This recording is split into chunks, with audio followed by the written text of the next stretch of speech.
O Estadão acabou de soltar uma bomba. Olha aí a bomba.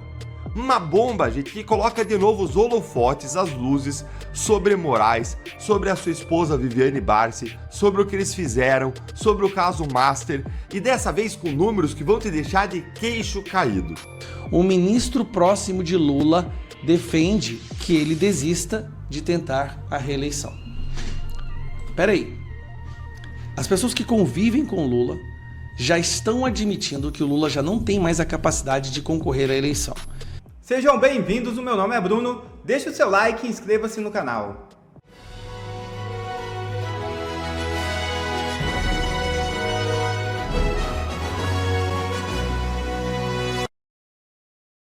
Moraes nega acesso irrestrito de filhos de Bolsonaro e mantém visitas sob controle judicial. É isso mesmo. O ministro do Supremo Tribunal Federal, Alexandre de Moraes, rejeitou o pedido da defesa de Jair Bolsonaro para que seus filhos tivessem acesso livre à residência onde ele cumpre prisão domiciliar em Brasília. Na decisão, Moraes manteve o modelo já estabelecido pela Corte, que permite visitas sem autorização prévia, mas dentro de horários e dias específicos. Com isso, continuam autorizadas as entradas de Carlos Bolsonaro, Flávio Bolsonaro e Jair Renan Bolsonaro, apenas às quartas-feiras e sábados, em 3 faixas, das 8 horas às 10 horas, das 11 horas às 13 horas e das 14 horas às 16 horas. A defesa buscava flexibilizar as condições para permitir circulação irrestrita dos familiares, mas o ministro optou por preservar o controle judicial sobre o cumprimento da pena. Bolsonaro foi autorizado a cumprir prisão domiciliar por 90 dias em razão do estado de saúde. Ele recebeu alta hospitalar na sexta-feira, após internação por broncopneumonia, e foi encaminhado à residência no Jardim Botânico sob monitoramento eletrônico e outras restrições impostas pelo STF. Família de Moraes recebeu 645 vezes mais por serviço do Master. A comparação foi feita por outros profissionais que ganharam por trabalhos de compliance no banco. A esposa de Alexandre de Moraes faturou 645 vezes mais do que outros advogados. Ela cobrou 129 milhões de reais, uma montanha Everest de dinheiro, por um trabalho de 200 mil reais. Eu vou te contar agora o que isso significa. O Estadão acabou de soltar uma bomba. Olha aí a bomba.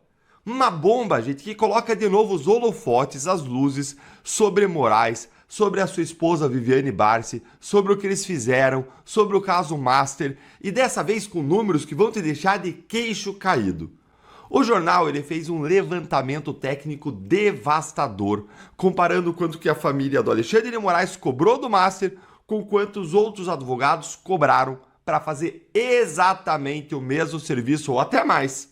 E eu vou te mostrar agora o que esse levantamento ele revelou e por que esses números aí são absurdos, por que esses números são devastadores e colocam a família Alexandre de Moraes contra a parede. Vou te mostrar o preço de mercado e o que isso significa. Bora então começar com a revelação. A esposa do Moraes, a Viviane Barsi, ela faturou até 645 vezes mais do que outros advogados que fizeram, anos antes, parte dos quadros ali do Master, prestaram serviços para o Master e fizeram o mesmo trabalho que ela diz ter feito. Um prestador de serviços recebeu 200 mil reais em 2022 para produzir 2 políticas de compliance para o Banco Master. 2 anos depois, a Viviane revisou uma dessas 2 políticas. Por quanto? 3 milhões e 600 mil reais por mês, totalizando 129 milhões de reais. Isso não faz sentido economicamente. Ou seja, isso indica que não era para isso que a Viviane estava sendo paga. Tudo indica que não era para isso que ela estava sendo paga. Porque, veja, ela revisou um dos 2 trabalhos, pelos quais foram pagos 200 mil reais, só que ela recebeu 3,6 milhões por mês. E aqui vem o dado técnico devastador. O Estadão analisou os metadados de 13 políticas de compliance do Master. O que é metadado, Deltan? Quando se escreve uma coisa no computador, isso gera um arquivo, e lá no arquivo está escrito quem que fez aquele arquivo. E aí o Estadão foi lá e analisou quem fez os arquivos e sabe o que descobriu? Essas políticas de compliance, elas foram produzidas entre 2022 e 2025 por funcionários do próprio banco, por funcionários do Master, ou então por advogados contratados específicos. E olha, nenhum deles pertencia à equipe Barsi de Moraes Advogados. Mas espera aí, Deltan, foram esses documentos que a Viviane usou para justificar os 129 milhões. Pois é, então os 129 milhões ficam sem justificativa. Ou seja, tecnicamente, outras pessoas fizeram o trabalho. A família Moraes recebeu, cobrou 129 milhões por revisar o trabalho que outros fizeram. Será que revisaram mesmo? Ou tudo é só mais uma desculpa?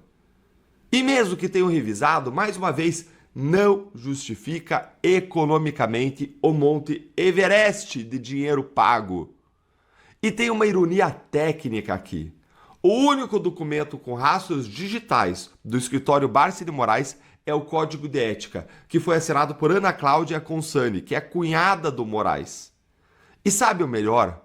O Estadão revelou que esse código usou imagens de repositórios públicos, gratuitos da internet, mesmo sendo parte de um contrato milionário. Copia, cola, pega da internet ou escambau. Então vamos agora que tem mais, gente. O Estadão ele já tinha consultado 13 escritórios de advocacia de elite. Segundo especialistas, todo o trabalho que a Viviane diz ter prestado chegaria a no máximo 7,8 milhões, segundo padrões de mercado. Isso com especialistas de compliance. E veja, ela cobrou 129 milhões, sendo especialista em marketing. Gente, isso é 16,5 vezes acima do valor justo de mercado se ela fosse especialista em compliance. Para comparação, o escritório Oliveira Lima, que é um dos maiores do país com atuação na área criminal, recebeu 450 mil reais do Master. A família Moraes recebeu 75,6 milhões de reais no mesmo período. Os números falam por si.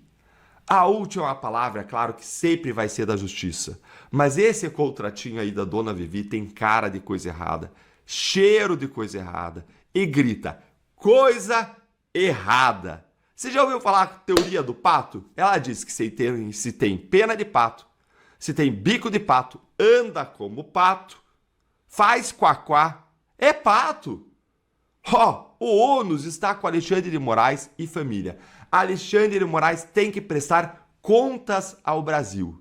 Tem que ser investigado e tem que ser punido por seus abusos e desvios. Se você concorda, conta aí para mim nos comentários. Você ficou chocado com esses números? E Moraes limita a atuação do COAF para fornecer relatórios de inteligência financeira.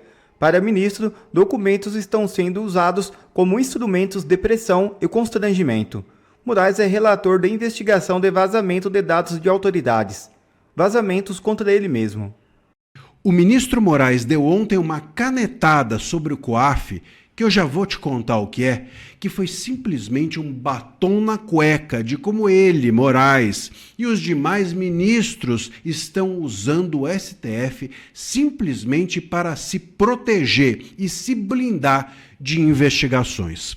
Veja só, o COAF, ele é um órgão, um conselho de atividades financeiras que serve para identificar e fiscalizar atividades estranhas financeiras. E essas atividades financeiras, uma vez identificadas, elas são investigadas e etc. Isso é bom e coíbe, por exemplo, crimes de lavagem de dinheiro, dentre outros tantos. Mas o Moraes não está preocupado com isso. Ele está preocupado com as movimentações financeiras esquisitas, né, que houve dentro da sua casa.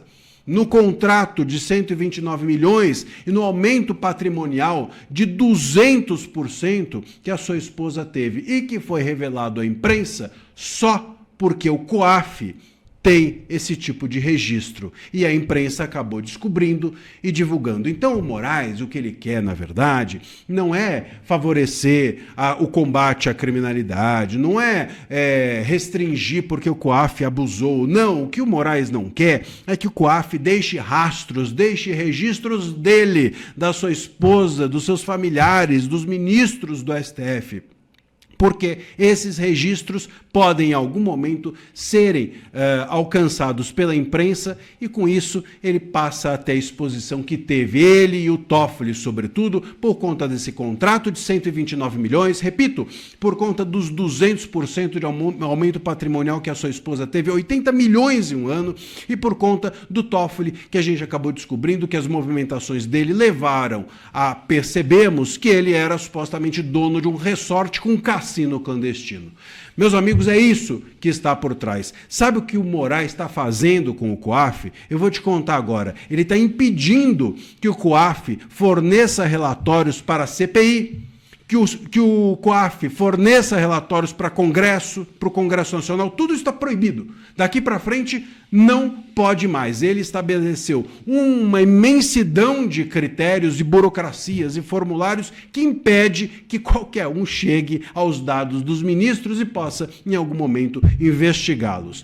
Os relatórios, diz aqui, até a matéria da Veja que trata sobre isso, só podem ser requisitados com uma, aspas aqui, investigação criminal formalmente instaurado pela polícia ou pelo Ministério Público ou em um processo administrativo ou judicial de natureza sancionadora. Além disso, o objetivo do pedido, seja pessoa física ou jurídica, precisa ser formalmente alvo dessa investigação. Ou seja, não pode ter rastro se não tiver uma investigação. E se a investigação for sobre A e você chegar à conclusão de B, não pode fornecer os dados de B. Portanto, meus caros, se tiver uma investigação formal sobre algo, aí sim o relatório pode ser feito pelo COAF. Portanto, ninguém vai formalmente investigar nem ministro, nem familiar de ministro, nem ninguém relacionado a ministro. Então, nunca vai ter o relatório. E também nunca vai poder se compartilhar esse relatório com o CPI ou com o Congresso. E mesmo que um ministro em algum momento seja investigado, ou que, melhor dizendo, que um terceiro seja investigado e que se chegue por esse terceiro a um ministro, não pode também fazer o relatório, porque aí o objeto é o do terceiro e não do ministro. Resumo da ópera, só pode ter relatório de ministro feito pelo COAF portanto, só teremos acesso aos rastros das movimentações financeiras de ministros se houver uma investigação formal da polícia ou do Ministério Público sobre o ministro. Sabe quando que a gente vai ter um ministro formalmente investigado dentro desse país? Nunca.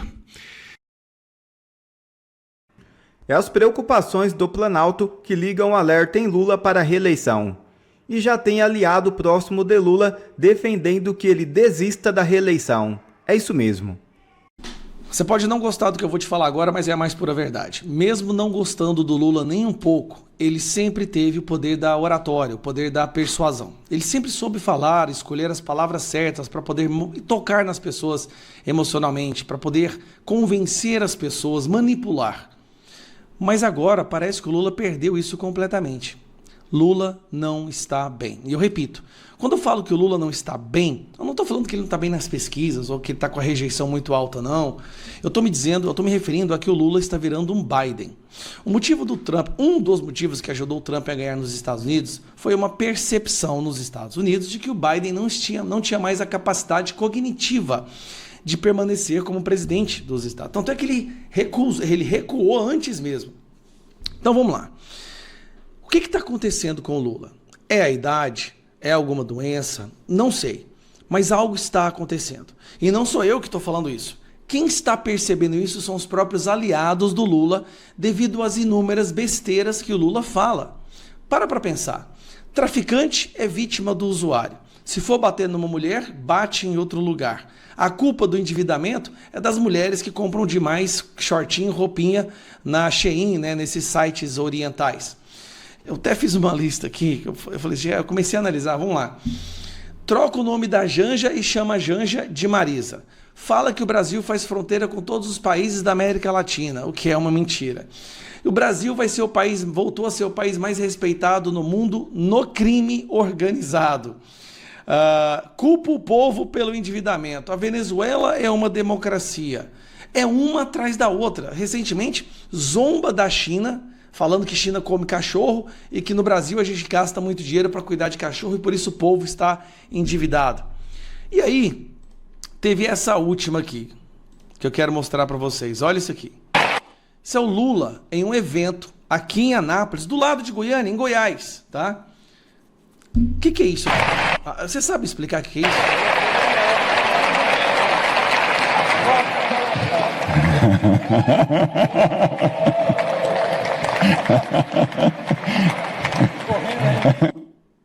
Esse é o presidente correndo com o aviãozinho na mão.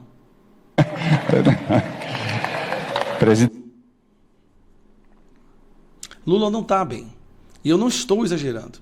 Quem fala que ele não está bem são os próprios amigos do Lula. Em crise, Lula desanda a falar bobagem e não se prepara para o resto de um ano difícil que virá. Presidente diz que mulheres gastam demais e culpam o governo pelo problema. Melhora econômica será escassa se tanto em 2026 a conversa do governo é muito velha. Aí sabe o que aconteceu? Os principais beneficiários do governo do Lula, que são os banqueiros, sim, os bancos nunca ganharam tanto dinheiro quanto ganham agora. Está batendo recorde. Itaú nunca ganhou tanto quanto eles estão ganhando agora. Os próprios banqueiros estão preocupados e começaram nos bastidores a ventilar o nome do Haddad. Inclusive fizeram pesquisas. Bancos encomendam pesquisas com Haddad no lugar de Lula e resultado é surpreendente. As pesquisas mostrando queda ou estagnação de Lula na corrida eleitoral levaram a pelo menos uma consequência. Há bancos na Faria Lima que, como teste, encomendaram pesquisas com Fernando Haddad no lugar de Lula. O resultado foi para o ex-ministro, uma das conclusões é que o tema corrupção não gruda nele como Lula. A propósito, diante do cenário eleitoral, o ministro próximo de Lula defende nos bastidores que o presidente, que completa 81 anos de idade, em outubro desista de tentar a reeleição. Então presta atenção. O ministro próximo de Lula defende que ele desista de tentar a reeleição. Espera aí. As pessoas que convivem com Lula já estão admitindo que o Lula já não tem mais a capacidade de concorrer à eleição. E não é o fato da velhice em si. Tem pessoas que chegam a 100 anos completamente lúcidas. A questão é que o Lula não está mais batendo bem da cabeça. As suas falas, os rompantes, os sincericídios estão custando muito caro à sua base eleitoral. Mas muito caro. Traficante é vítima de usuário, gente. Pelo amor de Deus.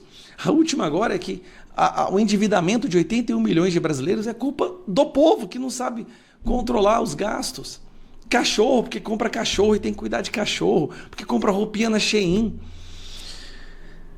Lula está sendo um dos principais cabos eleitorais do Flávio Bolsonaro. E a esquerda, os aliados dele, estão percebendo isso. Estão morrendo de medo. Lula já não consegue ir para um debate.